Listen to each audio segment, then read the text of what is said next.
today for the exam. But before we do that, I want to do the oral quiz, like oral as in listening, not as in like you guys speaking. Okay, so I'm not going to tell you guys if you get it right or wrong. That's the beauty of it, because in the exam, they're not going to tell you if you got it right or wrong.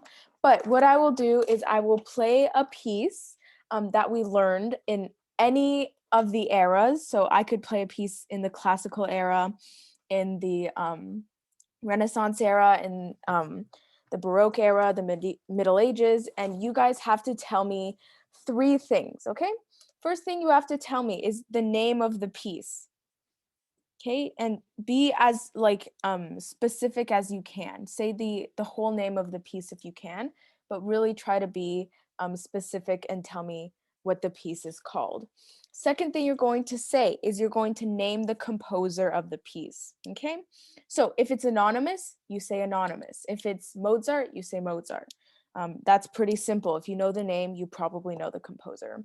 Last thing you're going to do is you're going to tell me, I don't know why I wrote give me, but you're going to tell me one important fact about the piece. Okay, so I don't want to know the genre. If you say, like, if I'm playing Heck Dies, and you tell me, oh, one important fact about the piece is that it's a Gregorian chant, I'm not going to accept that, because that's very intuitive. That's like what we've been studying this entire time.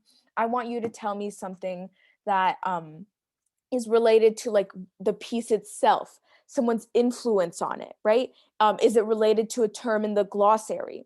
So things like that. For example, if I'm playing Heck Dies, the Gregorian chant version, you can tell me, okay, this is Heck Dies, the chant. It's by an anonymous composer, and one important fact about it is that the Roman Catholic Church had a very heavy influence on the way it was written and the way that music was written and performed at the time. That I will accept as a complete answer, okay? But if you just tell me the genre, I'm just going to say no, and you're going to have to tell me something else, okay? Good. So on that note, a few like little things is that I probably won't be able to do this. I'll just play it from the beginning to the to like for a few seconds from the beginning. But what RCM does for basically all of their excerpts is they play it from like halfway in the piece. Can you say if it's sacred or secular? Yeah, but like you can say if it's sacred or secular if that's super important to the piece, right? Like if I'm playing like the opera by Mozart, or if I'm playing like the symphony, London Symphony by Haydn, and you tell me, oh, this is like a secular piece, I probably won't accept that, because that's not related to like the piece itself. That's something that's pretty obvious. But if you tell me if I'm playing something like Royal Stampede number 4, and you tell me, oh, this is like a sacred piece, then I'll be like, okay, sure, I'll accept that. Okay, so Coco, just if it's related to the piece, I will accept it. But if it's not, then I just won't. Okay, cool. And yeah, like I was saying, RCM will play a piece halfway through like the piece itself. Okay, so for example, they'll start at like the second or third movement in a piece, or they'll start halfway throughout the piece, and you have to just hear it.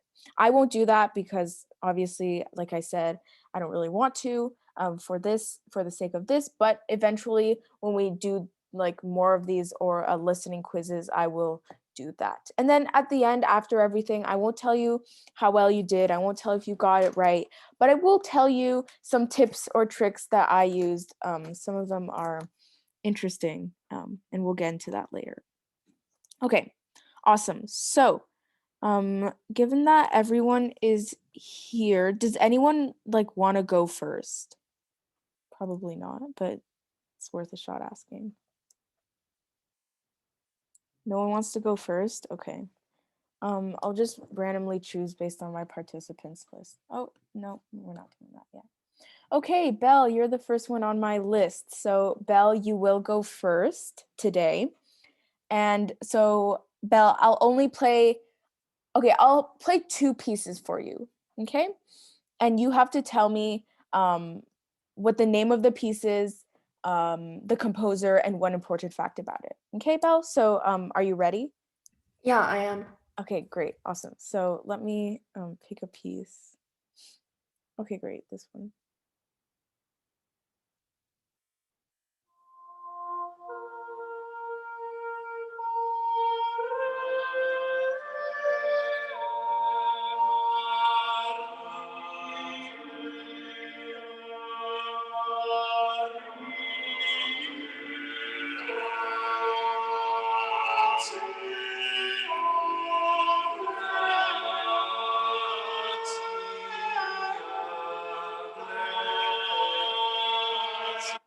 Okay, so I'll stick to about 30 seconds of it. So Belle, can you tell me some information about this piece? Yeah, the title of this piece is Ave Maria Virgo's Serena. Um, and then the composer is Josquin de Prez. And one important fact about this piece is that it uses it has points of imitation where like the opening word ave is sung by each voice from the bottom to the top. Okay. Now I'll play the second piece. I won't tell you if you got it right, but I'll play the second piece now. So just hold on while I choose it. Okay. So this is the second piece. I'll play the first like 30 to 45 seconds. And by the way, if you want me to play it a second time, obviously I can because on the exam you will be able to play it 2 times. Okay. Okay, wait. This is a commercial.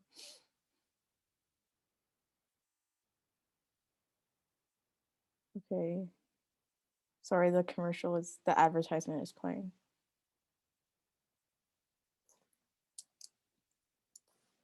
Okay.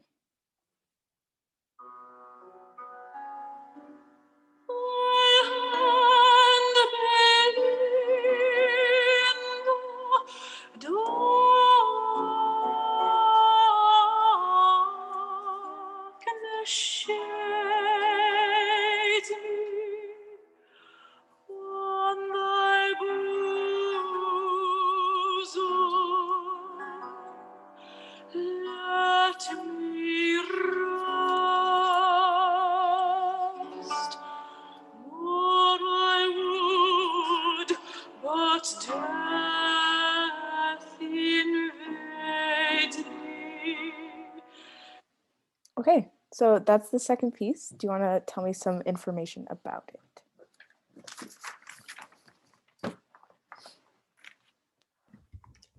Um, that's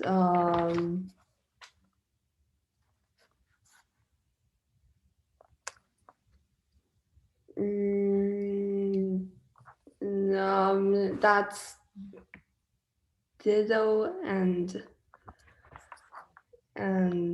You can just say A. anus. Yeah. Yeah, yeah, Dido and yeah A. Yeah, okay. Dido and A. And then the composer is Henry Purcell. And one important fact about it is that uh, it like has this recitative secco. Okay. Good. Very good. Thank you, Belle. So on that, I will send you your results later. But thanks. Well, I guess I chose you, but that was awesome. Very good job. That's all I will say for now.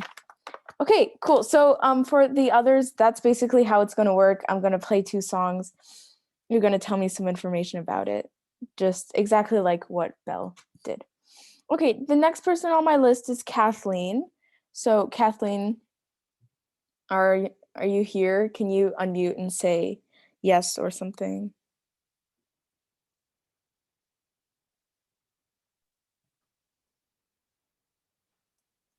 Okay, I'm gonna assume Kathleen's here because I see her microphone is open. So Kathleen, I will play your piece for you. The first couple of, well, the first 30 to 45 seconds, you will tell me what the piece is called, the name, and an important fact, okay? For when your special Okay, delivery. sorry.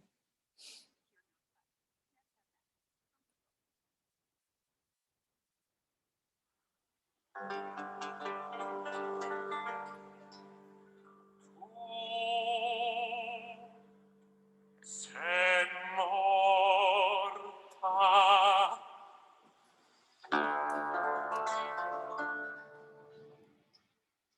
Sen morta mia vita,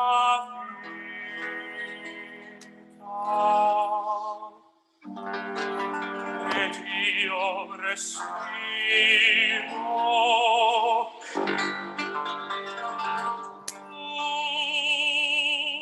Se da me partita,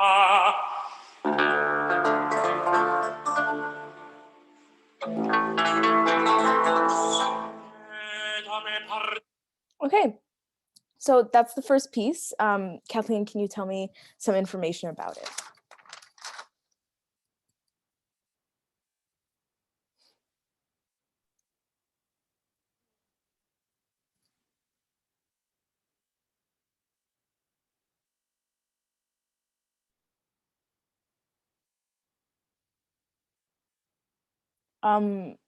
Kathleen, I can't hear you. Can anyone else hear Kathleen? Just, is it my problem or is it? I don't think my mic's working. Okay, so Kathleen, you can just feel free to put it in the chat, okay? So I'll wait until you type it in the chat. The name of the piece, the composer, and one fact about it.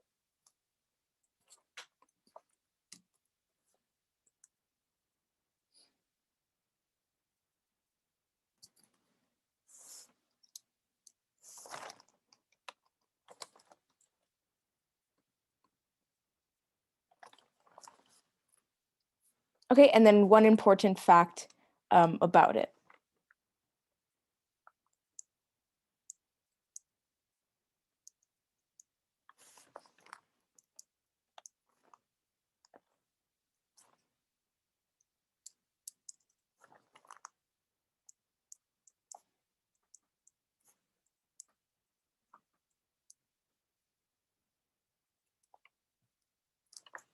Okay. All right, thank you. Let me just write your answers down. Okay, perfect. So we will do one more piece. Okay, this is the last piece, and feel free to do the exact same thing you just did for this piece. Okay.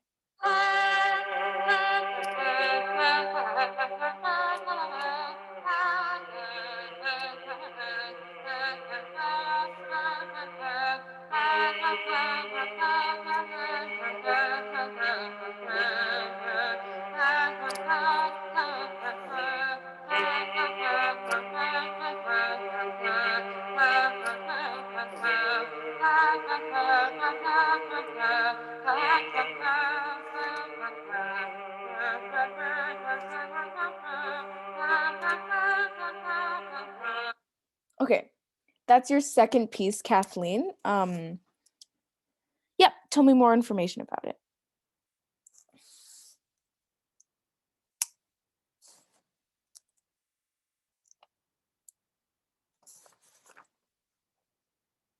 Okay, and composer and one important fact about it.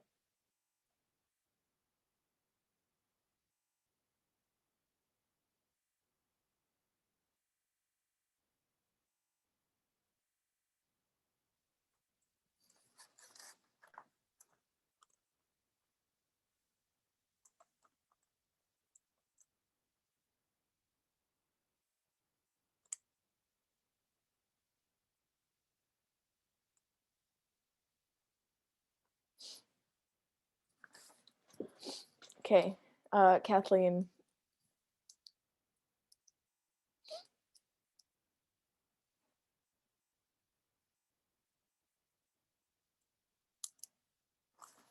Okay, and one important fact.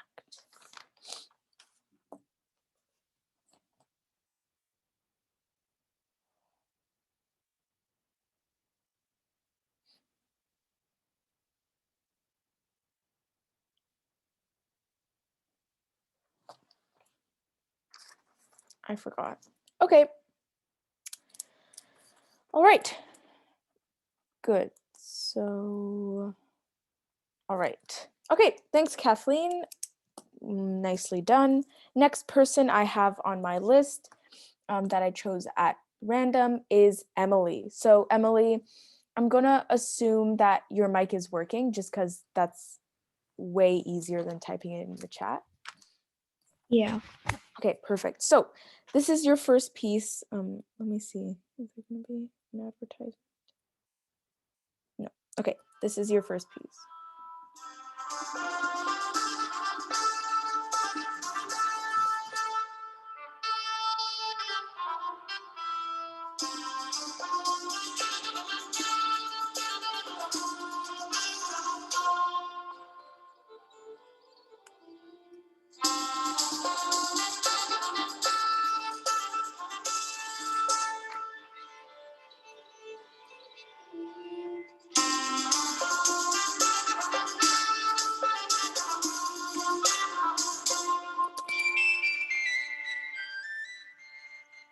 Okay, so that's your piece. Feel free to tell me the name and composer and important fact. It's called Royal Estampe number 4. The composer is anonymous and it has a narrow melodic range. Okay, good. So this will be your second piece now. Let me find it. Okay, your second piece. Okay, wait, there's an ad.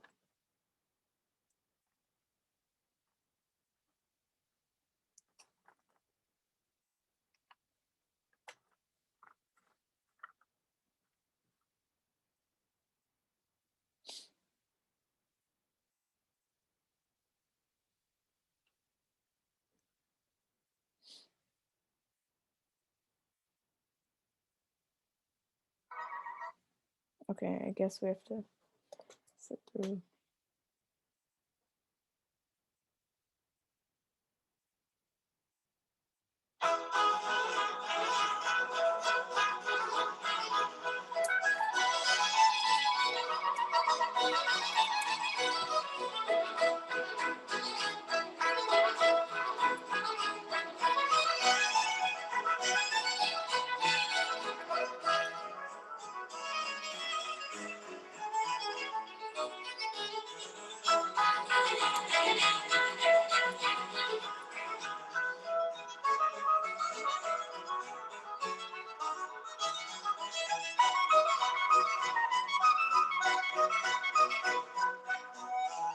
Okay, there it is. There's your second piece.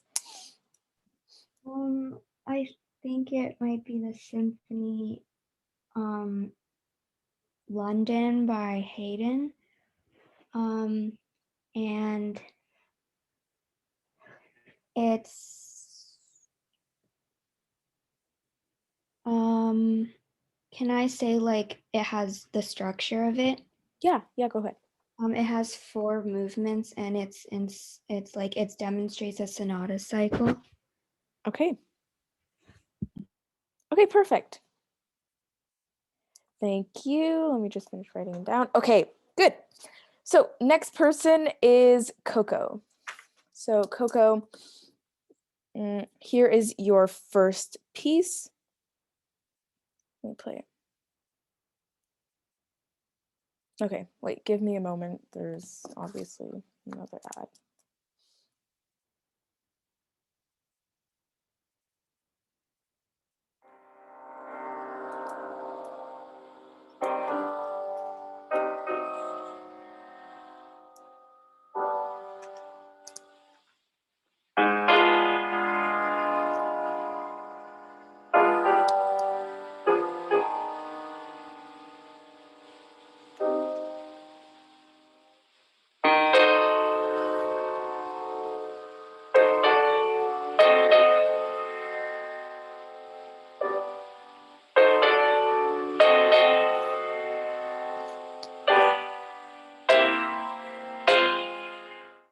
Okay, that's your piece.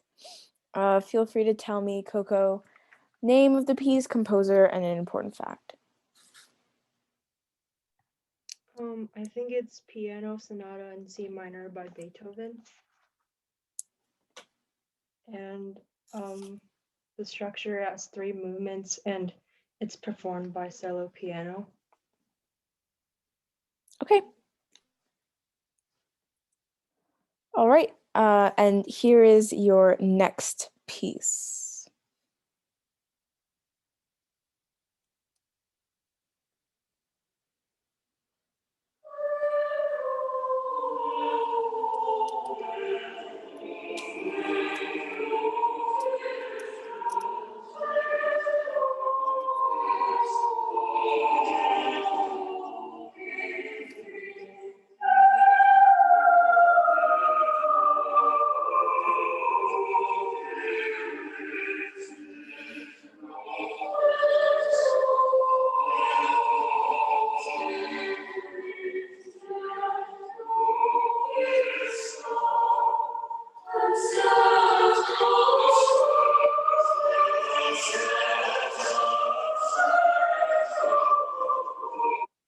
Okay.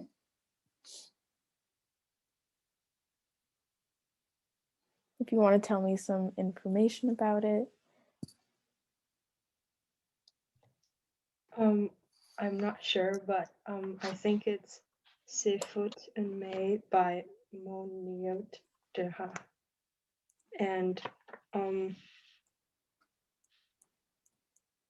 it's monophonic and it's performed with improvised accompaniment on like some recordings. Okay. All right. Perfect. So last but not least, we have Jessie. Okay. So Jessie, yeah, you are here. I will play your first piece now.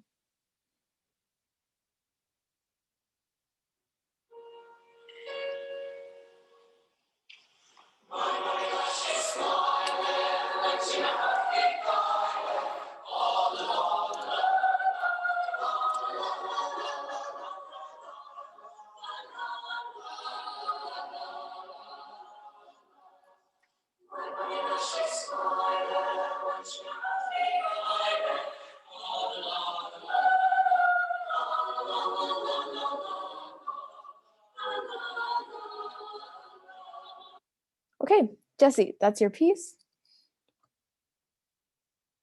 Okay, so the piece is my bony last sheet. I don't know how to spell it, but it's Smiles. I'm not sure.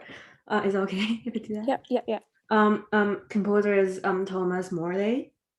I would say for the one thing that is like a fact is that the music is in a like a lighthearted and a lively mood. Yeah, is that okay if I do that? Yeah, you can say that. Okay. Okay, perfect. And here is your second piece. Okay, wait, there's a commercial. I mean, an ad. Okay, here it is.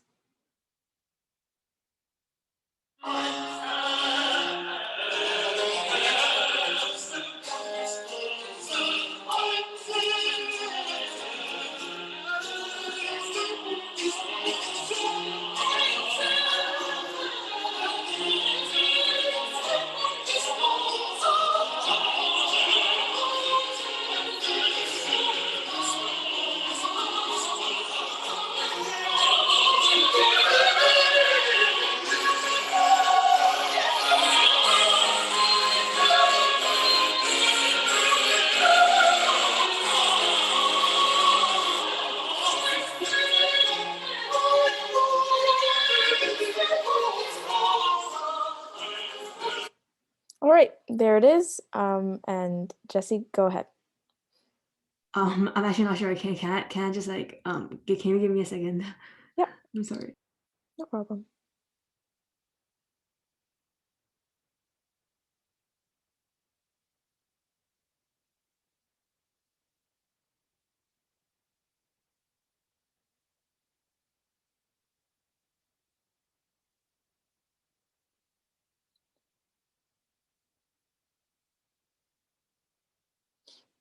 If you want me to replay it, I can, if that's something you want me to do. Can you just please like do a bit of the beginning again? I'm sorry. Yeah, no problem. Okay, wait. There's an ad. Okay.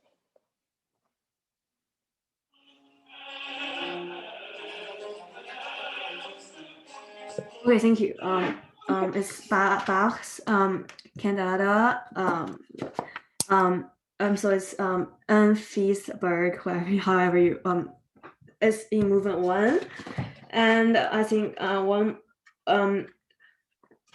give me a second. So one fact about this piece is just give me a second.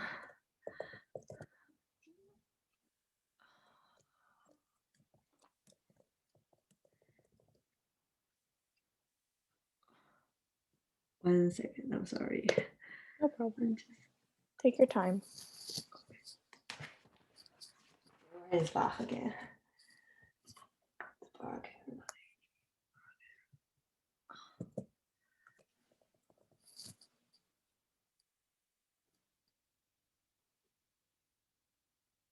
Okay, so one fact about this music is that there is like a original chorale melody that Bach kind of like the music evolved from, and Bach built on that piece of melody. Is that okay?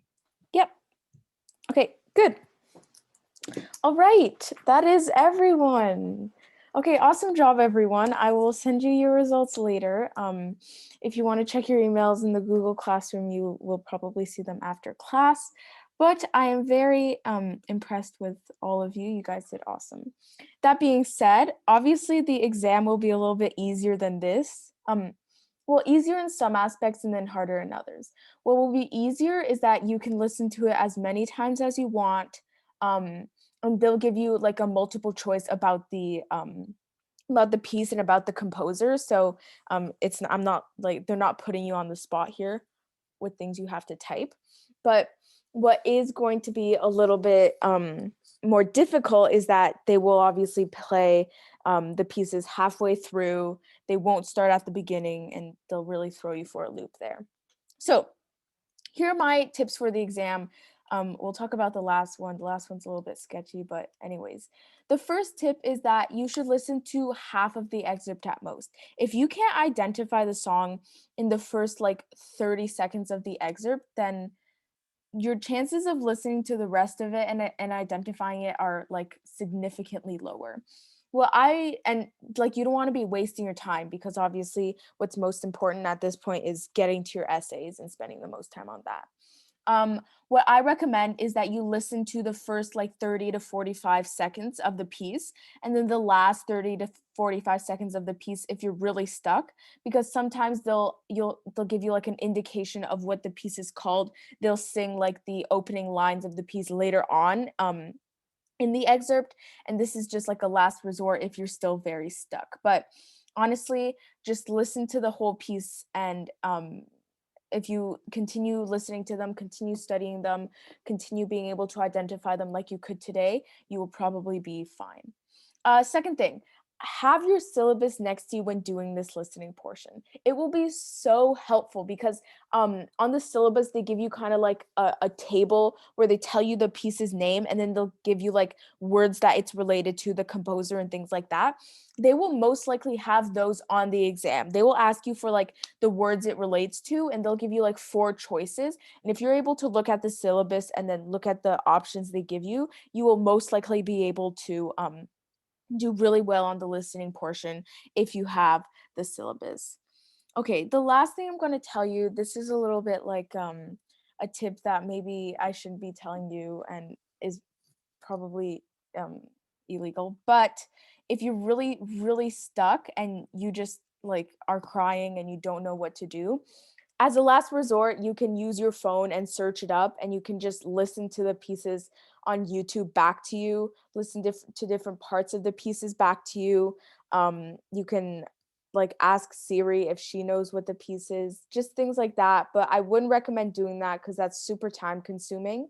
And I would just recommend learning the pieces by heart. But if you're like really stuck and you're just like having like panicking a lot, you can obviously use your phone, use technology to, it can probably tell you what to do if you're really stuck. Okay, cool. Any other questions for the listening part of the exam? Any questions about the tips I gave? Anything like that? I want to ask like how many sounds will they give us? Because in History 9 they gave us like 5. Yeah, they'll give you like 3 or 4. Not as much, but they will give you 3 or 4 pieces to listen to, maybe 5, but 3 or 4 is typically the number. But they will give you like 4 questions under each excerpt, so that's around like 12 questions you have to answer for each. If they give you 3 excerpts, you'll have to answer like 12 questions in total. Okay, so yeah, around 3 or 4 is my best bet, but don't be surprised if they give you like 5. Okay, good. So we will move on because we are so close to being finished this unit, the last unit about the classical era, the last unit that we have to study, and then the next 2 classes will be about other stuff. But before I do that, I just want to ask, okay, we just did the oral quiz. Do we have any questions about page 100? I asked you guys to fill it out last week, just as homework. Do you guys have any questions? Any of the topics you couldn't find a piece for? Anything you want to share about it? Yes, I have a lot of questions. Is that okay? Yeah. So for the affections, like I think it's basically like everything, but like what should I write for I affection? put L'Orfeo. Okay. I think all of them have some affections, but L'Orfeo is the one that I chose to put there because I think they explicitly tell me that there is affections in that piece too. Also for the fourth Spain and whatever that is, I can't find. Yeah, I'm not too sure about that one either. Wait, can someone who had an answer to for the Fort Spinham one under melody, put it in the chat or like tell me orally what piece did you get? Because I'm not even sure about it. Does anyone know? Belle, Coco, Emily, Kathleen, do you guys know what the Fort Spinham, what piece is related to that? I think that's Bach Brandenburg Concerto number 2. Okay. Actually, yeah, it probably is because that makes sense given that it's Bach. So yeah, Kathleen, I would probably say that is your best bet. The Brandenburg Concerto, like what Belle said. Okay. Any other questions?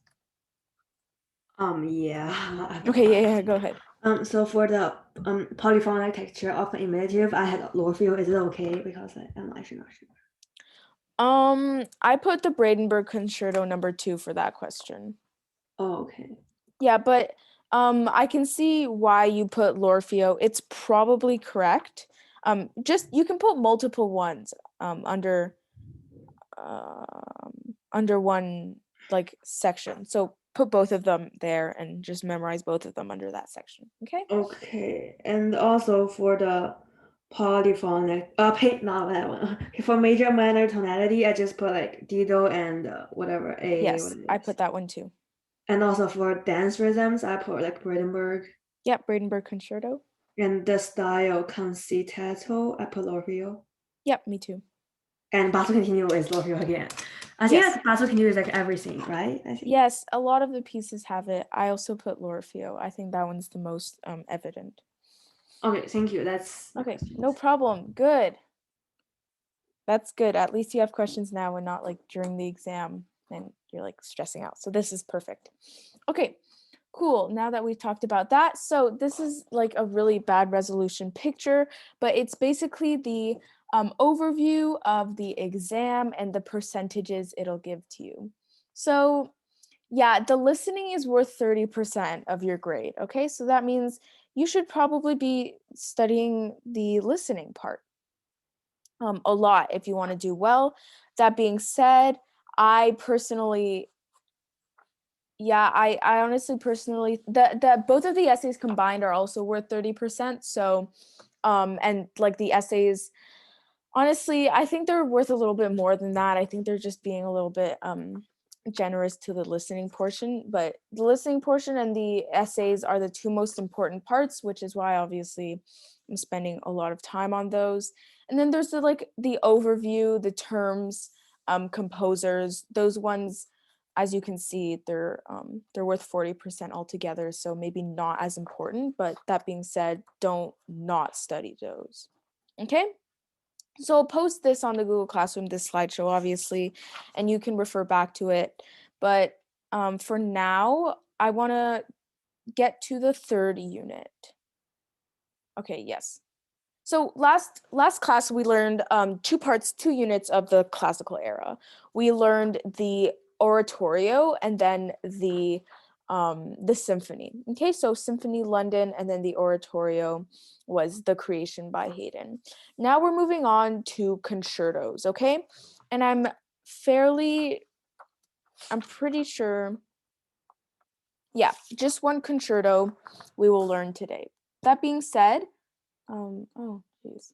Let's learn a little bit more about the background and origins of the concertos. So it was actually developed in the Baroque era, but what they did in the classical era is they replaced the ritornello form with the sonata form. If you don't know what the sonata form is, like search it up, make sure you know it. You'll probably figure out what it is when we do when we study the pieces, but it's very important and it'll be especially important later on in the classical era.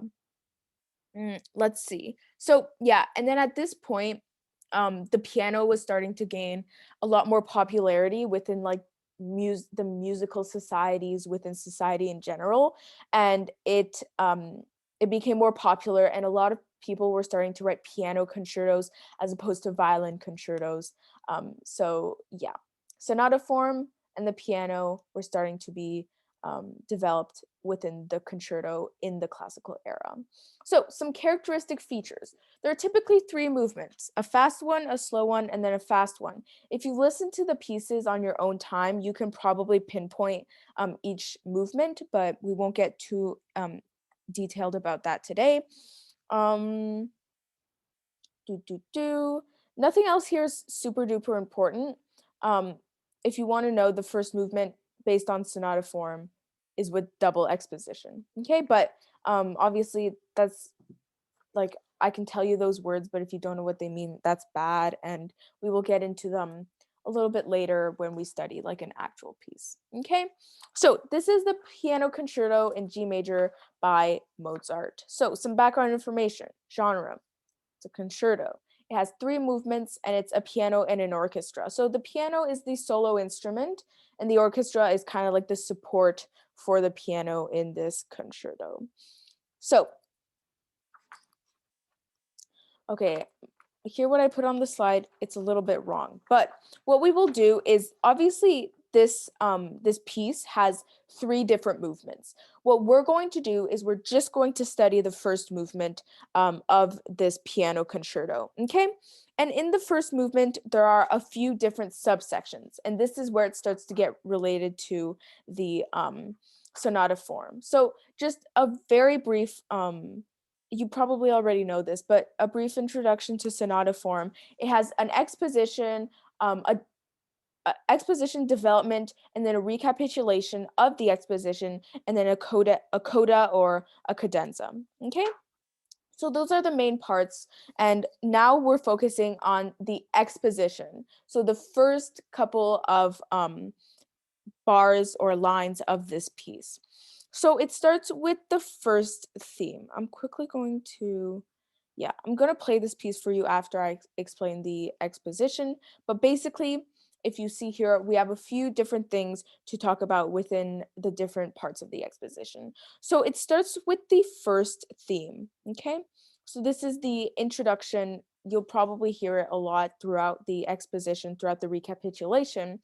And it has violins, it has woodwinds, things like that. That's not so important. But then we move on to the bridge in the exposition. This is kind of like the the link between the first theme and the second theme. And then finally, we get to the second theme, which is kind of different than the first theme. It's like it kind of it takes what they do is they take the first theme and then they slightly alter it to make a second theme and things like that. I'm actually going to play this piece for you guys right now just so you can hear the first theme, the bridge, and the second theme, and then if you want on your own time you can look at the sheet as well.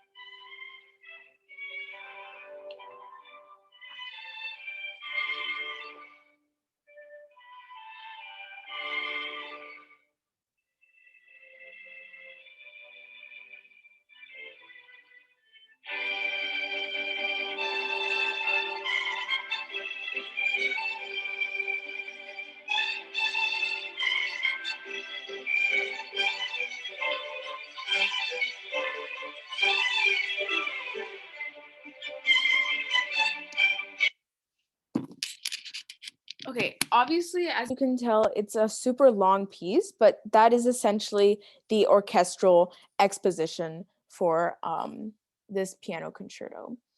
Okay, let's move on to the solo exposition. So this is when we get more into the piano part itself and not the orchestra. So we're leaving the orchestra behind. We just finished talking about it.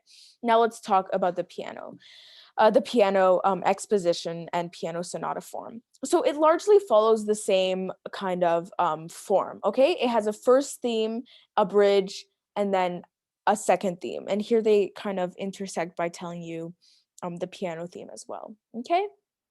So the first theme, it's important that you write down the key that it's in, but honestly, they probably won't quiz you on it on the exam. But just so you know, first theme is in G major, and it has a bridge, and the bridge allows the piece to modulate to D major for the second theme and for the piano theme, okay?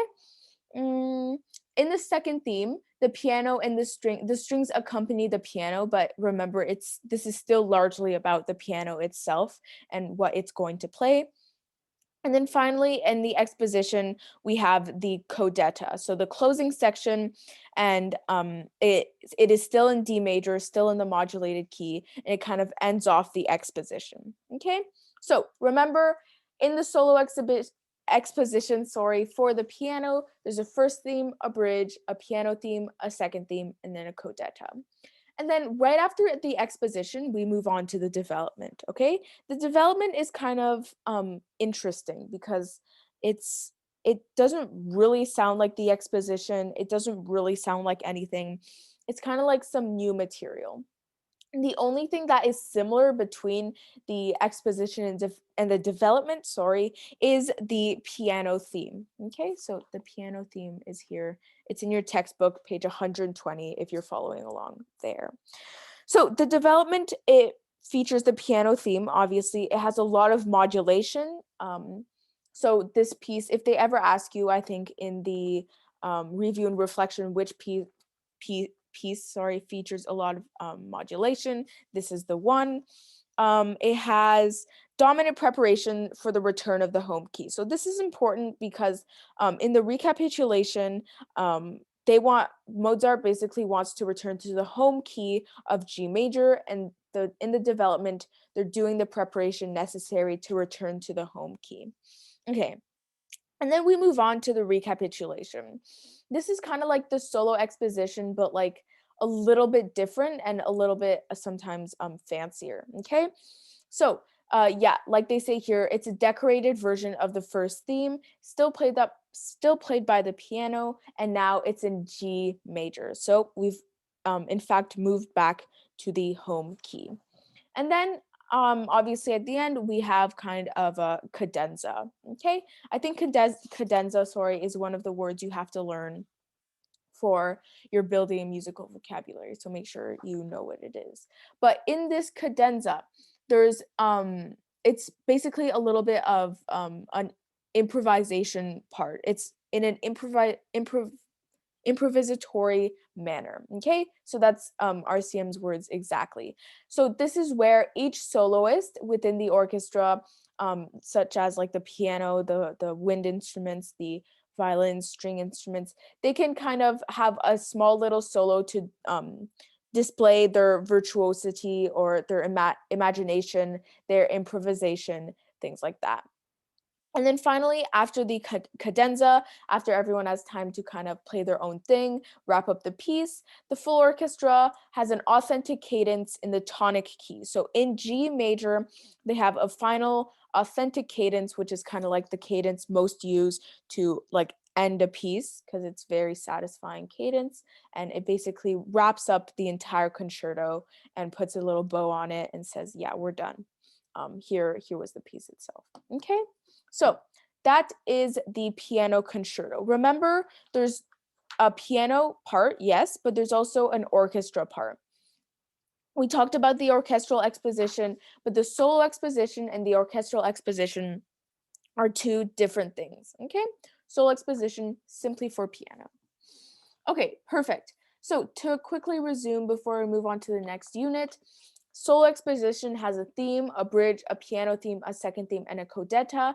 And the only real similarities between the solo exposition and the development is the piano theme. The development has lots of modulation, and it's not mainly in D major, but what they do is they want to prepare prepare the recapitulation and the ending for the return of the home key, which in fact is G major. Okay, so you can look through this, you can look through the textbook on your own time, but that's essentially the rundown, the overview of the piano concerto in G major. Okay, cool. So now we're going to talk about the opera. We only have one opera to go through, but we have multiple parts or like pieces within that opera that we have to study. Okay. So yeah, here I'm just gonna give you, there's a big paragraph on page 122 that you can read if you would like, but basically what they're saying is that the opera, it's still super popular, it's still a form of entertainment, and basically there are different kinds of opera that started to be developed within the classical era. We will learn more about that later too. Yeah, things like that. And they're giving you examples here. Yeah, basically that's it. What we're going to be focusing on within this unit for the opera is the opera buffa, okay? And that means like it's, I don't know how to translate, but it's like a comedic opera, okay? Cool. So before we continue, we're on page 122, and you can go ahead and look at the Gluck and operatic reform. It's very long. It's very interesting. You can read it if you want. But basically, the summary of it is that there was a guy named Christoph Gluck, and he basically wanted to reform the opera. And his primary goal, like I underlined here, was to restore dramatic integrity in the opera. So music shouldn't just be like random, or shouldn't just be played with no relation to the text, no relation to what it was based off of. It should serve the poetry. So what he did was 4 things. Number 1, he restored the chorus. Number 2, he minimized the contrast between recitatives and the arias, and then he made the overture an organic part of the score by using themes. So before, the overture of an opera was largely like, it was very not related to the rest of the piece. Like you would hear the overture and then you'd be like, oh, cool. And it had zero relation to the rest of the opera. What he said was, he was like, that is wrong and I don't like that. So he made it sure that in the overture, you could still hear as an audience part of the overture throughout the pieces, so that there was kind of like a real relation between the two, and it wasn't just like the overture was just like so random and they didn't really know why it was there. Okay. Yeah, and he basically wanted virtuosity, but not too much of it, not excessive virtuosity. He just wanted to kind of clean up the opera, make it so that the people who are listening could hear a direct connection between the overture and the opera, a chorus to make it more like grand and minimize contrasts, making it a better experience for everyone, essentially. Okay, cool. So, oh. Okay, well, you can see on page 123, page 123, that we are going to be studying the very famous The Marriage of Figaro by Mr. Mozart. So, this is not his first opera, but here they tell you that he composed his first opera at the age of 12, which is really great for our self-esteems. I'm kidding, but anyways, this is a piece called The Marriage of Figaro. Let's go through some background information between we talk about the plot summary. So it's an opera buffa. Obviously, it's a comic opera. It's super funny. It's supposed to be funny, and there's little to no spoken dialogue. So it's mainly people singing, mainly people having solos, arias, things like that. Okay. You can see the composer, you can see the librettist, which is Lorenzo da Ponte. Language is Italian. And then the source of the libretto, this is important, is a controversial French play by Pierre-Augustin de Beaumarchais. Okay, so he basically took a French play and he was like, cool, I'm going to make it into an opera because that's what I want to do. And if you're wondering why the French play was controversial, it's because it was like about really weird stuff that we'll get into in a moment. Okay, so we're on page 124. You can see the principal characters. I will give you a short plot summary. I don't know if I'm qualified to because there's a lot of different parts of this piece, and obviously I'm not the one who wrote it, but basically it's about a guy named Figaro, and he's gonna marry Susanna, and Susanna is a servant in the household of a count. And the count wants to seduce Susanna, before her marriage to Figaro. But then the countess, who's like married to the count, is like sad because she wants her husband's affection.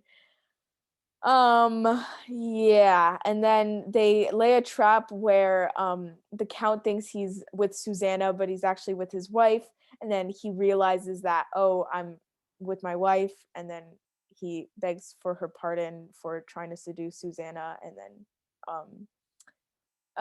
everything is forgiven. Okay, cool. And then subplots include the housekeeper attempting to marry Figaro only to discover that he is her long lost son. And then we'll talk a little bit more about Cherubino, which is a teenage boy who's like discovering love and who's like, yeah, discovering love. Okay, awesome. So that being said, you can read this on its own. Yeah, it's interesting. Okay, so the overture of this piece.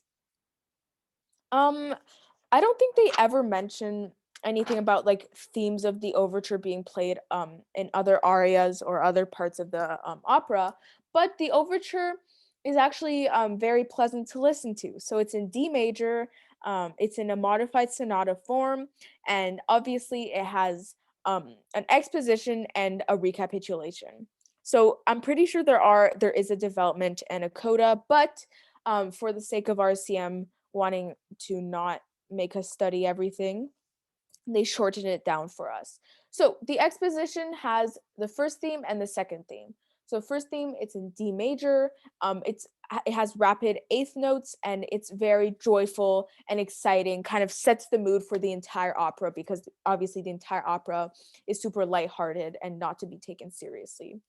And then the second theme, it is modulated to A major, and there's kind of a contrast, so it's a little bit less exciting, a little bit less of an active melody.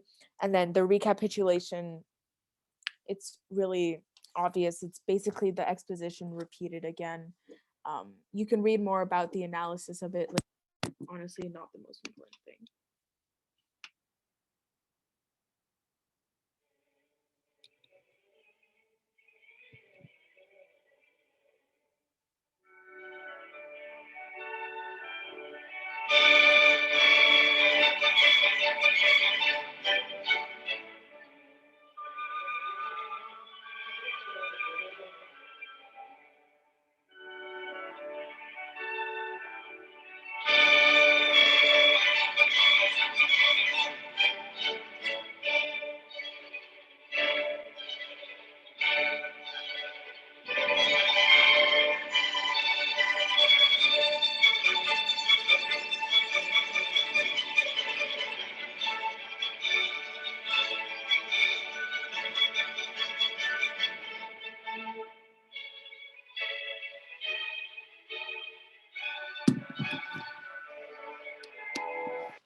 Okay, won't play the whole thing, but that is basically the overture, sorry. It's pretty interesting to listen to. It's not okay. It's interesting to listen to. Okay, let's move on to different parts of the opera. So we'll start with Mr. Cherubino. Cherubino, that's the little teenage page boy who's learning about love and things like that. So he's in Susanna's bedroom and he's singing about his emerging feelings of love and attraction to women. Okay, so that's basically what he's talking about. Oh, yeah, that makes sense. So it's an E flat major.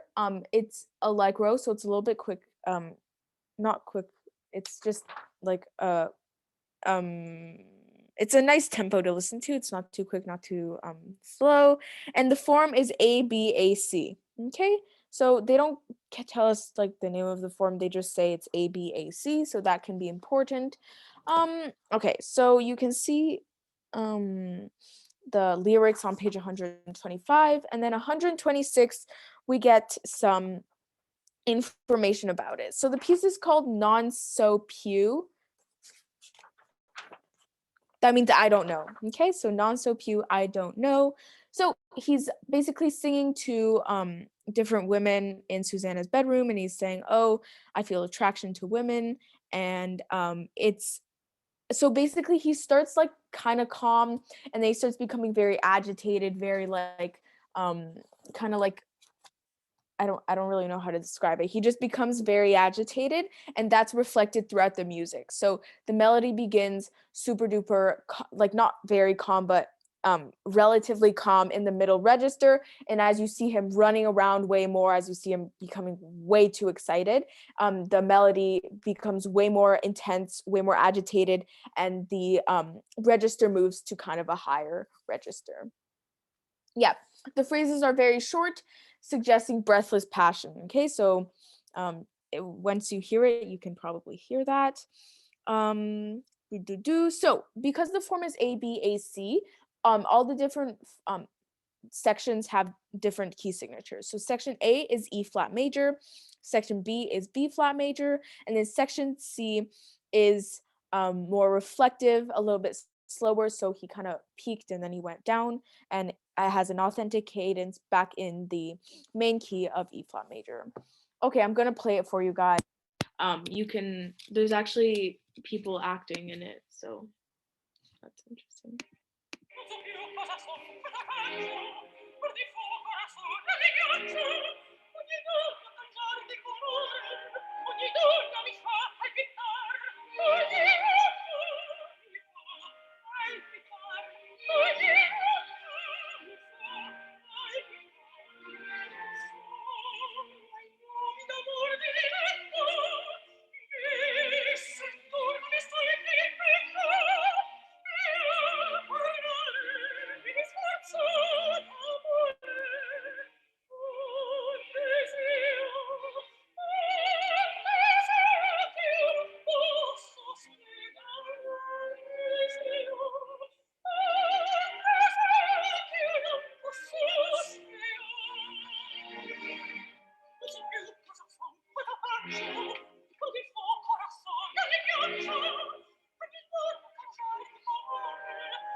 Okay, you can listen to it a little bit more later.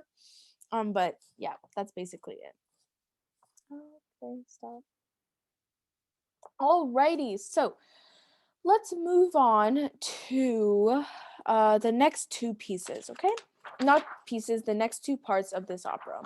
Unfortunately, I couldn't find the music for, or like a good version of the piece for A Son Perduto, which is a recitativo secco, but on your own time, you can search it up. I just couldn't find a piece that I really liked.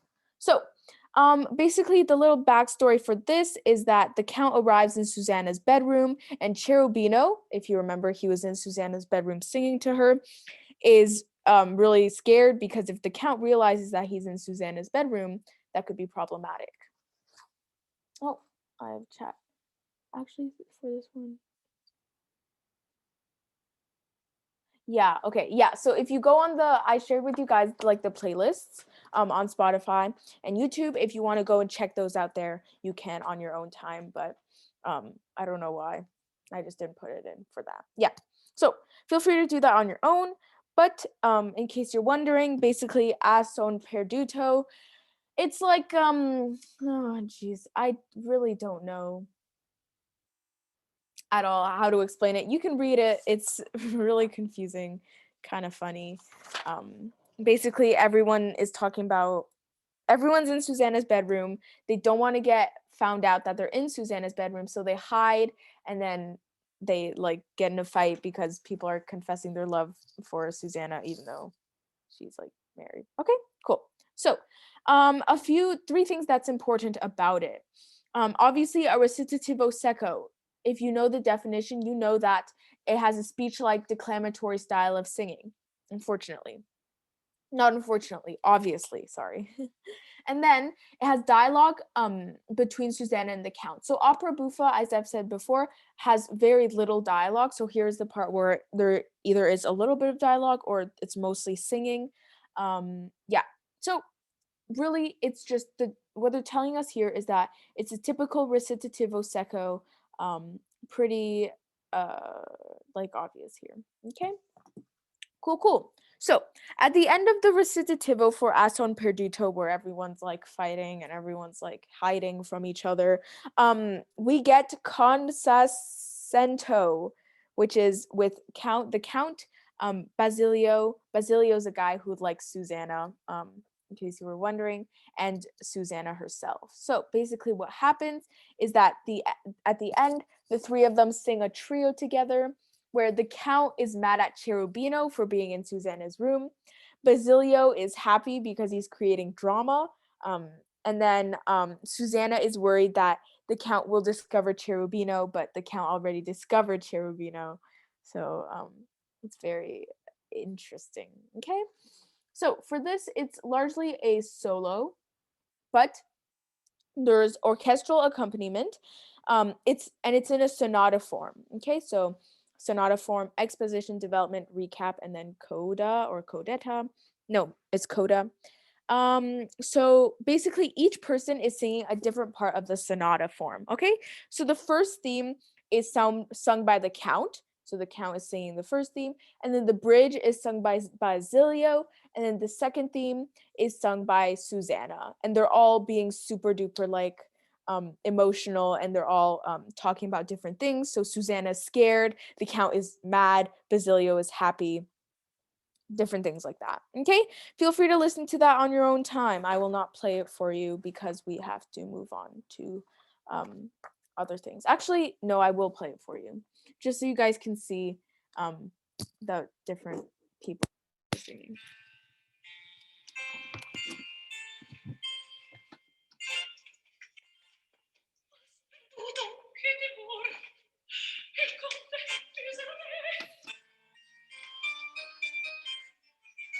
Susanna, mi sembri agitata, confusa. Signor, io chiedo scusa, ma se mai mi son presa, perché non partire? Un momento e ti lascio.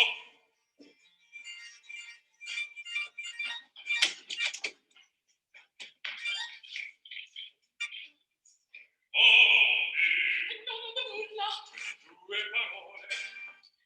Tu sai che ambasciatori all'ombra ieri mi dichiarò. E dico un gourmetto Figaro destinai. Signore, se sassi. Parla, mia cara, e con quel dritto oggi prendi su me, finché tu vivi miei, imponi, resti. Lasciatemi, signore. Yeah, so that's it. It's not as interesting as the overture, but if you want to watch it, you can. Okay, perfect. So now let's move on to learning about Mozart. So there's a lot of things here, and I cannot go through everything because I just can't. We have more things we have to learn about. Okay. So it's your job on your own time to look at the slideshow, look at the notes I post on Google Classroom, copy paste that into your own notes so that at least you have them somewhere and at least you know stuff about Mozart. Okay. So, I'm gonna say 3 things. Okay, I'm gonna narrow this down to 3 things. I'm probably missing like important parts, but I'm not gonna like read through all of them. That's not necessary. That's not helpful for you guys either. Okay. Okay. First thing, if you remember, he was part of the Viennese school. Okay, and they had ideals. So he exemplified them. He had elegance, balance, poise, refinement, and sophistication. He was a good writer. He followed those ideals and he was like a genius, obviously. Okay. He contributed to the development of sonata form. This is important. Okay. So we're going to learn about the sonata later, but like in a few minutes. But he contributed to the development of it. He used double exposition in the sonata form in the first movement, things like that. We'll talk about that later, but he helped develop the sonata form. Um He used recitativo secco a lot, as we can see in his operas, and he wrote a lot of operas, okay? It was central to his career. So the 3 types of operas he largely wrote were opera seria, which is a serious opera, like I don't know if you can think of one, but a serious opera. There was opera buffa, which is like a funny opera, and then a singspiel. Okay, so it's still a comical opera, still a funny opera, but it has spoken dialogue. So if you know about the Magic Flute, that is a singspiel. Magic Flute isn't that funny, but it is a singspiel. Okay. So before we move on, the next composer we're actually going to talk about is Beethoven. And I just want to say that don't be surprised if on the exam they ask you to compare and contrast Mozart and Beethoven's musical career, because I had to write an essay, my 800-word essay about that. Okay. I had to compare and contrast Mozart and Beethoven. What's super important about Mozart is that he wrote a lot of operas. Okay, we'll talk about what Beethoven did in a minute, but Mozart wrote a lot of operas. He exemplified Viennese classical ideas. He used recitativo secco all the time, and he developed sonata form. Okay, those 3 things are the most important things in my opinion, that if you ever have to talk about them, those are some things you can mention. Obviously there are way more, and during the essay you should probably take all of this information and put it in your essay, because that would make it much longer, obviously much easier to write. Okay, cool. Okay, next, this is the last unit we ever have to learn, I think. No, it's not. I just lied to you guys. We have 2 more units, this one and then the unit number 6. But this unit is the sonata, okay? So I have a little blurb here. In the sonata cycle, typically one movement uses sonata allegro form.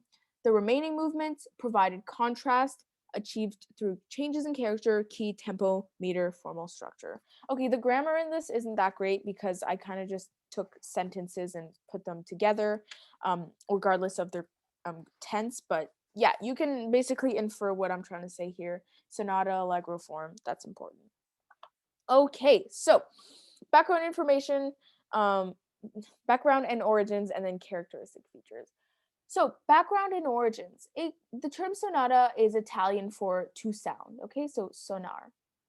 In case you were wondering, that's not important at all. So let's talk about the differences from sonata in the Baroque era to the classical era. So we didn't learn about it, but they're telling us here that in the Baroque era, the term sonata was used in reference to solo or chamber works. Obviously, that has changed a lot because now we're talking about individual pieces for a piano. Okay, next thing is that in the Baroque era, the sonatas, like the keyboard sonatas, were typically a single movement work in binary form or rounded binary form. So either an AB form or ABA form. Okay, but But then in the classical era, the sonata cycle developed, became its own kind of a different beast. It is now super duper famous. It has different parts of like solo sonata, multi-movement keyboard sonata, different things like that. So it kind of expanded outside of what the Baroque era wanted it to be. We're on page 129, if you're wondering, by the way. Okay, let's talk about characteristic features. So it's in 3 or 4 movements. For the piece, the sonata we're going to learn, it's 3 movements, and we have to learn all of them, which is a lot of work and it's really long. So make sure you're paying attention for that. First movement is typically in sonata form, so exposition, development, recapitulation, and then coda. The second movement could be different forms. It could be sonata form, which is the exposition development. That one could be rondo form, which is ABACA or something like that. And then theme and variations. The second movement for this piece that we're going to learn is rondo. So it has ABACA and then coda. And then the third movement is included in some cases. Here it is. So the third movement is a minuet and trio. Yep, and then the final movement is typically in sonata, rondo, or sonata rondo form. Okay, so what's just important to know is first movement is typically sonata, second movement can be a bunch of different things, third movement is minuet and trio, and final movement is either sonata form or rondo. I'm not going to talk about that last sentence, not super important. Okay, cool. So this piece is super famous. Well, yeah, it's kind of famous actually. I don't know if you guys know it. Well, you probably do. But it is called Pathetic, okay? That's what I'm going to call it. And basically this is part of like kind of a collection of works that Beethoven wrote for the piano sonata. So you guys probably know the Moonlight Sonata, you know, the da-na-na-na-na-na. That you probably can't even identify from my singing, but the Moonlight Sonata, super duper famous. It is was part of like the same collection of sonata works by Beethoven as Pathetic. Okay, so I'm going to play this for you guys. What I'm going to do is I'm going to talk about the background information, and then I'm going to talk about the 3 different movements, and I'm going to play them for you because what this recording did, oh, actually they didn't.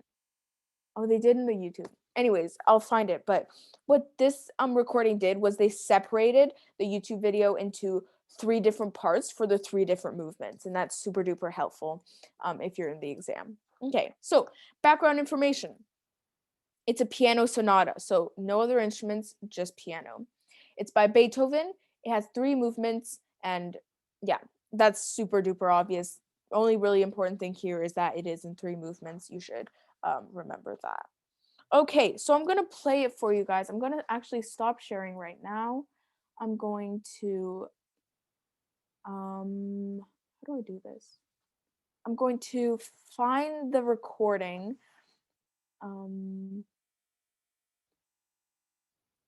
Okay, here it is. I'm gonna play it for you guys just to make it easier for myself. In the meantime, while I pull up the recording, do we have any questions, comments, concerns so far?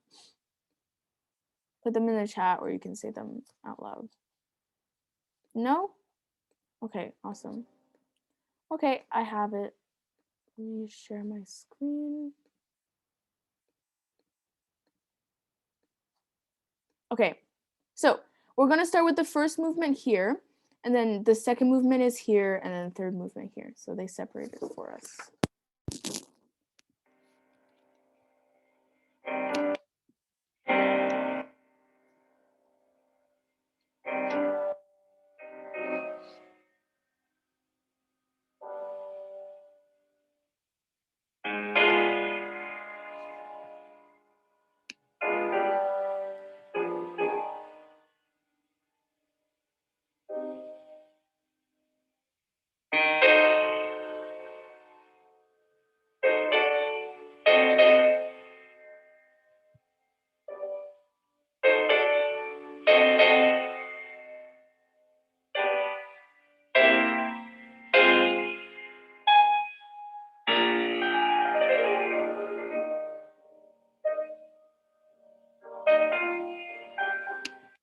Okay, so let me put this back in. I'm not going to go back to the slideshow, but I will tell you information like verbally, but obviously I'll post the slideshow later. You can look at what I wrote there. So it opens in C minor. Obviously you can hear it. It opened, it was kind of sad. It was very dramatic and emotional almost, okay? So it has a lot of dramatic contrast. Obviously, you can see there's a lot of accented notes, or if you can't see it, maybe you can hear it. A lot of accented notes that made everything a little bit more dramatic. There's diminished seventh chords, and then a descending chromatic scale. You could probably hear it, made everything like kind of a little more dark and dreary and emotional like that. Okay, actually, what I'm gonna do is oh, why did I do that? Okay, wait, let me pull up my other slideshow. We have to go back and forth, I guess, is what we're going to do. Okay, but yeah, anyways, that is the introduction for the first movement. Pretty memorable, pretty sad, and obviously you can tell it is in C minor, by the way. It is presented to us and like written. Okay, so because this like piece has so many different movements, I kind of like divided it. So what you just heard was the introduction for the first movement. Okay, so the introduction. So we just heard this part. I just talked about this part. On your own time, you can listen through it. You can listen to the exposition. The exposition is basically the introduction, same key, but it's kind of a little bit quicker. As you can tell, the first theme, here you can see it has, actually you can't even tell, but it is a little bit quicker, as rapidly ascending right hand melodies covering 2 octaves. So obviously pretty difficult to play. And then you have a tremolo octaves with the bass, with the left hand, okay? So if you can see here, you can see they are octaves here, and it kind of makes everything more dramatic, more like kind of an emphasis on the turbulence in the music. Okay, and then we move on to the bridge. The bridge obviously has modulation. If you guys did harmony, you would know all about the bridge and sonata form, things like that. But yeah, main thing, there's modulation in the bridge, and then we move on to the second theme. So there's 2 parts of the second theme, which is kind of interesting because usually there isn't. So there's the second theme, so second theme 2A. So 2A has a modulation to E flat minor instead of E flat major, so a little bit different there, and it has a lot of rapid hand crossing. And then second theme 2B is when they're finally like, okay, here is your E flat major, okay? And it's a little bit more stable, a little bit more lively. So basically, second theme 2A is kind of just like the unexpected second theme, and then but it always ends up going back to the expected theme in the E flat major. Okay? And then finally there's the codetta, which basically tells us, yeah, this is an E flat major, and it just has contrary motion. That's all that's super duper important. That's all that I will mention. Okay. All right, but we aren't even done. So that was the exposition in the first movement. But as we know, or as I've told you, the sonata form has exposition, development, recapitulation, and coda. So that was just the analysis of the exposition. Let's move on to the development. The development goes to the key of G minor. Okay, and if you want to, on your own time, you can figure out the relationship between the home key, which is C minor, and then the home key of the introduction, and then the rest of the music. Okay, so development, it's in G minor. It modulates to E minor in the middle, so from G to E. It has a lot of the combination of the material that we hear in the introduction, okay? And it has like dominant preparation. This is something that's pretty exclusive to the development, and we see a lot in the development, but it has dominant preparation, which makes everything a little bit more suspenseful. Okay, so it has some parts of the introduction, but that's about it. Then we move on to the recapitulation, so kind of like the second chance for the exposition. So here the first theme returns in the tonic key. Obviously, a lot of it is similar to the exposition. The only important thing here is that the bridge is now eliminated. So they fortunately got rid of the bridge, so no more like link between the first and second theme, and now they just go directly to the second theme, and the codetta returns in C minor, which is the tonic key. Okay, and then finally the last part of the first movement is the coda. So coda is kind of like the ending part. It gives us dotted rhythms and a strong, authentic cadence, which kind of finalizes the first movement, makes it so that we know as a listener that, okay, this piece finally is over. Not the piece, but this movement is finally over. And it's, yeah, a strong, authentic cadence. Okay. So now we're going to move on to the second movement of this piece, okay? Let me do this. Okay, boom. This is working great. So this is the second part of the second movement, okay? I'll play it for you guys. It's in rondo form. So A, B, A, C, A, and then coda. I don't think we will listen to it long enough to hear that, but you can listen to it here. Oh wait, here you can hear the final cadence. So I'll play that for you guys.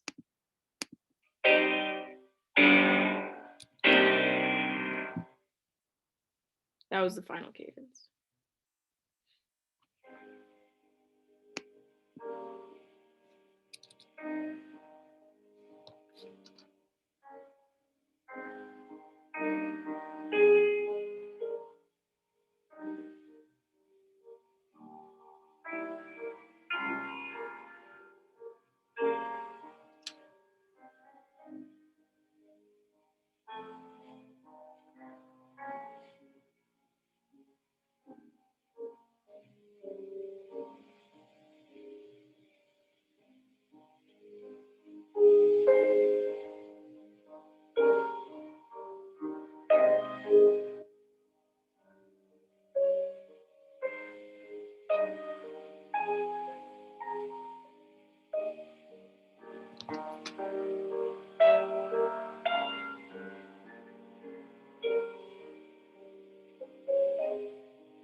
Okay, so obviously, you may recognize that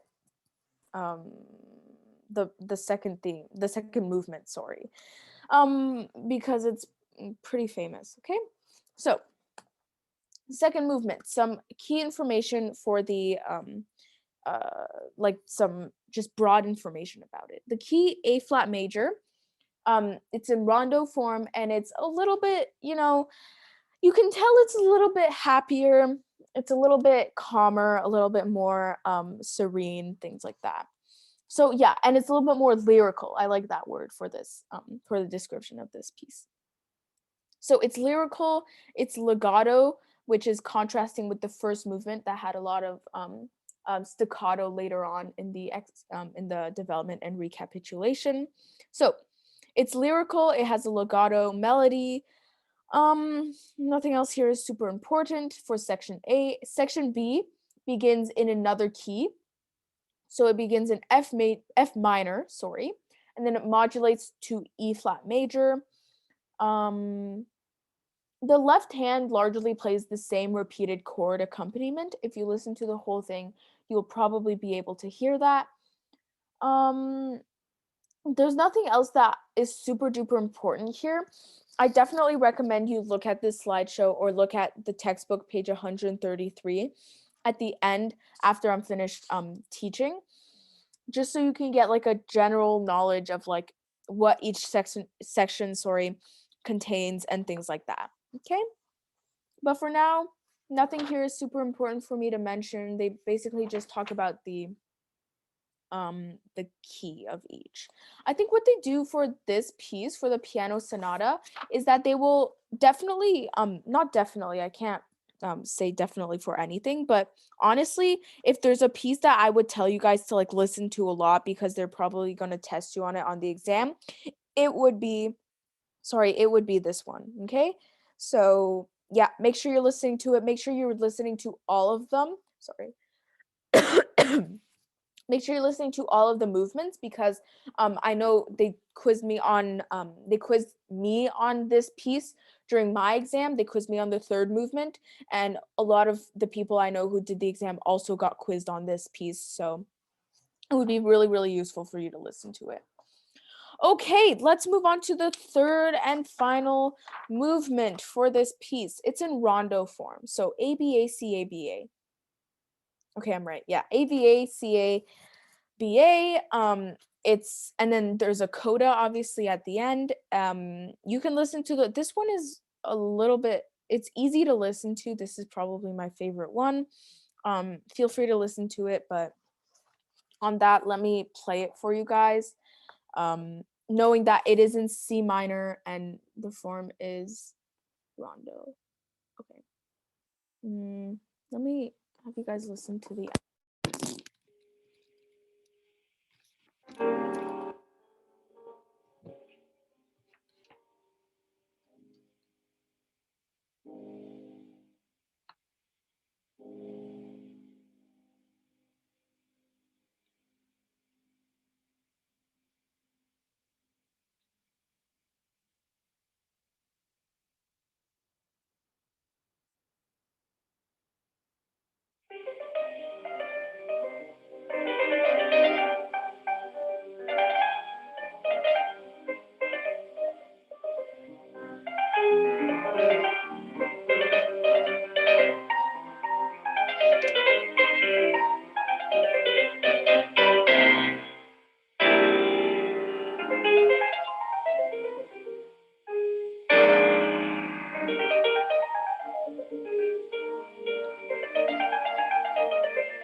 Okay, so you can listen to the rest on your own time, but again, there's not a lot that's super duper important here. They basically just use this piece for the listening portion. Like, yeah, there's not a lot to talk about. Just know that main key is C minor. There's a lot of modulations, and be able to identify each section. They repeat section A a lot. So, and it's like exactly like the original one, the original section A. So, and there's a lot of section B repetition too, and it's the exact same. So, just look out for that. Okay. Yep. That's all that's super important for this. Okay. So, that being said, now finally I can say this, but this is the last unit we will ever learn for level 10 history. Finally. Okay. So it is chamber music. You guys definitely learned about chamber music in level 9 history. Okay. But this one, it's a little bit different. Okay. Actually, no, it's not very different at all, but it's just by a different composer. So chamber music has been described as a musical conversation between friends. Okay. So here, these are just the three composers that had a lot of influence on chamber music, which is Haydn, Mozart, and Beethoven. Obviously, you guys probably know these people. If you don't, then I don't know what you've been doing while I was teaching. But anyways, so let's learn about the background and origins of chamber music. So it was popular from the Renaissance era and through the Baroque era, but what they did in the classical era was it just became more important because with people who weren't like certified musical geniuses making music, they liked chamber music because it was kind of like a good starting point where they could write like music for a small group of people, and it sounded usually good. And there's no need for a conductor, no need for like big parts or anything like that. Okay. So characteristic features. These are super easy to remember. So it's a music for small ensemble, 2 to 10 people, okay? Usually around 4 though. 4 to 6 is where they kind of max out. There's 1 player per part, which is why it's pretty easy to write. And it's popular. We're going to learn a string quartet piece, okay? And just so you know, the duo sonata, string quartet, and piano trio, those are all kinds of chamber music, but we'll focus on string quartet. So, okay, basically what happened here was that Beethoven, he wasn't the happiest guy at the end of his life, okay? And he became deaf, if you guys didn't know, which you guys know probably that Beethoven was deaf for a large part of his later years. And this made him very angry, very sad. So he became angry. And he took a lot of frustration out on his nephew named Carl. And then the Carl nephew became sad because obviously Beethoven kept being angry at him. So then he tried committing suicide. And then Beethoven was sad because he realized that he's the one who caused Carl's sadness. And then he started writing sad music. Yep, I would say that that's basically the story of this piece. Okay. So obviously super serious subject matter we're dealing with here. Beethoven, he expresses a lot of sadness through this. He expresses a lot of pain and anger. And yeah, it was among one of his favorites, I think. Yep, that's what they say here. So anyways, if you want to read more about that, page 136 has more background information. I basically told you the sad part. So now we're on page 137.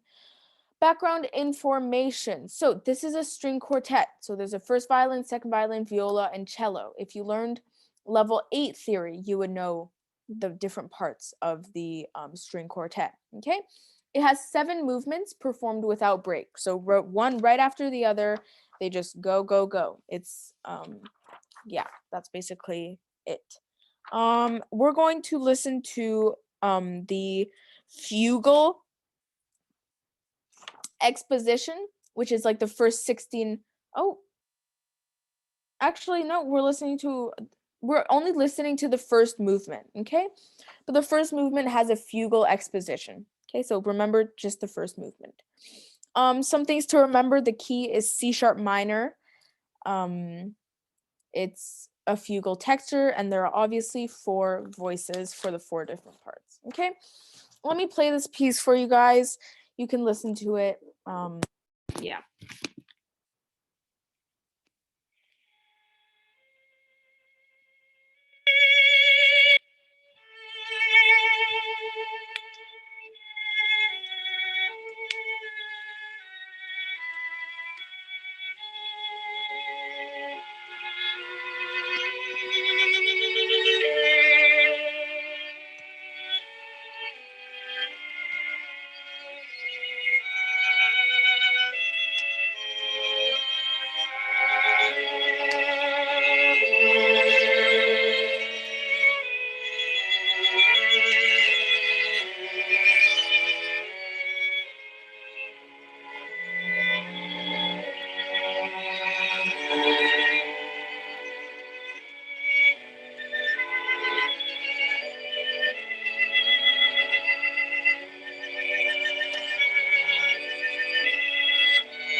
Okay, so that's all I'm gonna play.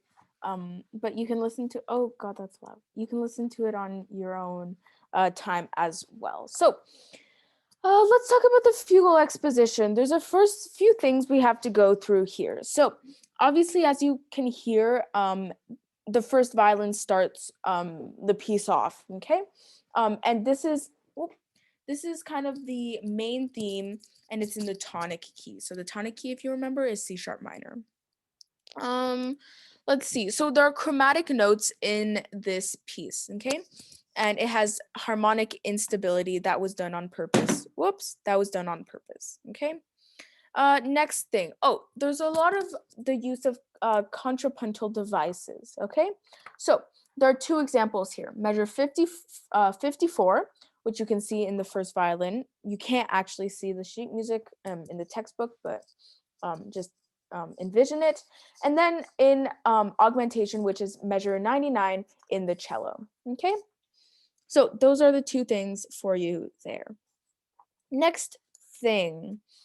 So this is moving on past the fugal exposition to the measures 63 to 69. Here they use a really interesting wording. They say an exquisite moment occurs at measure 63, which is basically like the subject is presented by the first violin and it sounds really nice. Okay. Let's see. There's nothing else that is super important here that I feel the need to bring up. Yeah, there really isn't. All you need to know, honestly, is that this piece does have a fugal texture. That's all that's super important, and it's in C sharp minor. Yeah, that's basically it. Okay, perfect, and it's obviously a string quartet. Okay, so last thing we will do one of the last things we will do today. Obviously, we still have quite a bit of time, which I've prepared for, is we will talk about Mr. Ludwig van Beethoven. Okay, you definitely know about him, but if you didn't, I guess this will help you. So he did a lot of different things in his life. He was a bold innovator. Okay, and here they kind of list to you his innovations and an example of it. This will come in handy if you ever have to write about him in the exam, okay?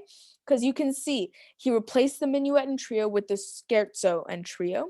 He used cyclical structure, programmatic elements, and he had a chorus in the symphony, okay? If you remember, if the words chorus in a symphony jogs your memory, that's because with the Gluck operatic reformation, that was largely something that Mr. Gluck wanted to do, and Ludwig van Beethoven took that into account and started to do that, okay? He was an organized guy, and here they tell us that he developed and expanded classical forms, and he transformed every genre he touched. He was a little bit more dramatic, some can say, than Mozart. He had explosive accents, dynamic contrasts, and he included new orchestral instruments just to kind of expand the reach of the orchestra. So just a tip here, if on the exam you ever have to write the comparison between two composers, it'll probably be two famous composers. So feel free to throw into Google differences and similarities between Mozart and Beethoven, or differences and similarities between Haydn and Mozart. And they will most likely you'll most likely find results for it. Don't be afraid to use the internet when writing things like that. Okay, so Mr. Beethoven also had three big kind of periods in his life. So the imitation one, externalization one, and finally the reflection. Okay, so if you can probably read those words and figure out what happened, but in his early period of imitation, he was influenced by a lot of people. So he was influenced by Haydn and Mozart for the sonata form. He used Sturm und Drang. Okay, this is an interesting word. You've probably seen it before. He used Drang and in minor keys. Sorry. So he used sternum and minor keys, which kind of made it obvious that he preferred minor keys in this period. Next, we move on to the middle period. He developed more romantic elements, okay? Because you have to remember he was also associated with the Romantic era as well as the Classical era. He used abrupt modulation, chromatic harmony, and here's where he did a lot of experimentation. He did a lot of replacing. Here is where you'll see probably interesting pieces of work from him that are a little bit different than what he would previously write. Okay, and then finally, his last period of reflection, he was a little bit more abstract and meditative. Obviously, you can probably tell why. You know, he was maybe a little bit sad, frustrated, because he was going deaf. Obviously, if you like music and you're going deaf, that is not a great combination. Yeah, that's all that's super important there. But honestly, look at page 140 in the textbook and 141 on your own time. Read about it. You don't really need to memorize it because during the exam, obviously, you have the internet. This stuff is on the internet. Okay, so what is up next? Okay, I want to do that now, but before I do that, page 142 will be your homework, okay? Well, one of your pieces of homework. Just fill that out on your own, come with questions if you have any, etc., etc. Okay, so basically what I'm also going, before I do this, I'm going to tell you guys about the homework, okay? Because this week's homework is a little bit interesting. Basically, I have official examination papers for level 10 history. I took a PDF of everything. And what I'm going to do is I'm going to send it to the WeChat, send it to the classroom. You have to either print it. Printing it would be a good idea, but obviously if you don't have access to a printer, if you just don't want to print because you're like me and you don't like printing stuff for some reason, then you can feel free to do it whichever way you want to. You can do it on a Google Doc by like looking at the PDF and then typing out the questions, just as long as you share it with me and you have it done before our next class, which is the 2nd. Obviously, I'll post all this on the Google Classroom, but make sure you are doing those examination papers, and that will give me a good indication of like how you would actually do on an exam when you get actual grades and it's not just like me making a quiz for you guys, okay? And then with that exam, there will be 2 essays that you have to fill out. Honestly, I'll get more into this when I type out like the homework for this week, but you will have to write a few, like it will be like how you would write the exam normally. You have to do 500 okay, for both of the essays, I'll probably do maximum 1,000 word, minimum like 500, so that you can do it on your own. If one of them you feel like you could write more about, you can do that. You can figure that out on your own. But yeah, so that'll be with the practice exam. And then what I'm also going to do is for the people who are interested, you can send me an email. I'm not going to send it to everyone because not everyone will use it, obviously. I understand that. But if you want extra essay practice, there are some super good questions in the history paper. You can contact me. You can email me for that essay practice, and just over the next few classes, because this is our 3rd class, we only have 2 more to go. Not including this one. If you want to start writing more essays, if you want to practice more, feel free to contact me and I will send you all the practice essays that are really good. But if you don't want to, that's fine. It's your choice, okay? And then that will be the main homework. Just do the practice exam and send it to me, things like that. Okay, cool. So now we're going to do this activity. Yeah, we're gonna do this activity. It's a kind of a true or false, okay? This is specific for the classical era, and then we'll do one for like not specific to the classical era, okay? But there might be a true or false on the exam.